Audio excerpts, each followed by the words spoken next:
The CDC may be changing their guidance on COVID isolation, while states such as California and Oregon have already implemented new guidelines in a similar way to how flu and RSV are handled. The CDC is considering dropping the need to isolate for 5 days for those Americans who don't have a fever or any lingering symptoms. With most Americans having developed a level of immunity to the virus, health officials are pushing for a more practical approach to deal with the virus. Let's talk more about the state of the pandemic with Lorraine Ash. Lorraine is the owner of Lorraine Ash Literary Enterprises and editor of the book Corona City: Voices from the Epicenter. Lorraine, thanks very much for joining us. Let's just talk about this anniversary coming, here upon us now, and what made you want to do this project? Well, I realized, Sean, that I was living in the middle of a historic event. I was living in the middle of the first epicenter of COVID-19 in the United States. And I wanted to chronicle it. I have a journalism background. I now work in books, but I wanted to chronicle what was happening around me.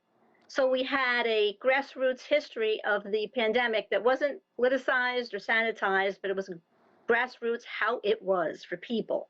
Yeah, Lorraine, I remember going out early on in March 4 years ago, and hitting the highway and driving to West Virginia and to Kentucky, states nearby, because obviously flying was out of the question, and people here were worried about my safety, so we were trying to do it in a very limited fashion. And driving in the streets there, you see, just completely empty, and you could do whatever you want driving down the interstate because there was nobody near you. So walk us through some of the most compelling stories that you really encountered.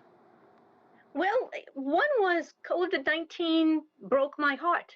It's written by Jen Singer from Red Bank, New Jersey, who was a vibrant, athletic 53-year-old when she got COVID in February 2020. And she had a previous bout with cancer, which had weakened, damaged her heart. When she got COVID, it went to the weakness. So she wound up with a third-degree blockage and heart failure, and now she's living with that long COVID today, and she knows that she will for the rest of her life. In fact, she even writes in the piece, I hope to make it to Medicare. Yeah. Is a very affecting piece. There was another by Laura Carrier, who was working as a nurse in New York City at the time and got the virus. Right. And then we had this experience as a patient and almost died. At one point in March 29th, she was the only person in the ICU who didn't die, the only one who had refused to be intubated. So many stories. And I think it's important for you to remind people about this, because it's so easy to just put it out of our minds and say, well, look where we are now. But it's important to remember. I mean, I, for one, never thought I would live through a pandemic. Right. Same here. That was a big surprise for all of us. So, a whole new reality. Well, let's talk more about the genesis for what really made you want to dig into this and where things are now. What did we learn? Do you think things are better? Are they worse? We still have so many people pushing back on the vaccines. I am discovering that pushback as I do interviews basically all over the world here.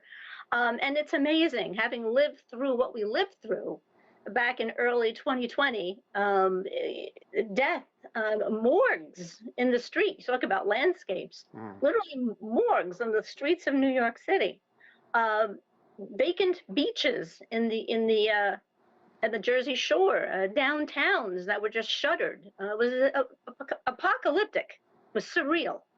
Yeah. And yet we still have today 22% of people over 18 have gotten the latest booster. It's a small figure. Most of those are people over 65. But you would think that's not so long ago, 2020, that more people would be getting those boosters. It's just this whole concept in the U.S., out of sight, out of mind.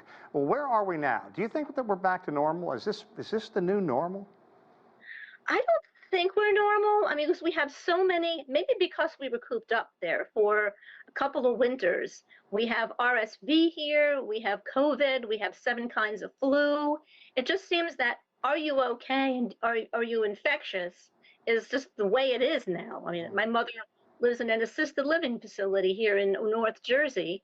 And should we go? Do you have the sniffles? Are we masking? Are we not masking? It's still very much with us here in this area. Indeed.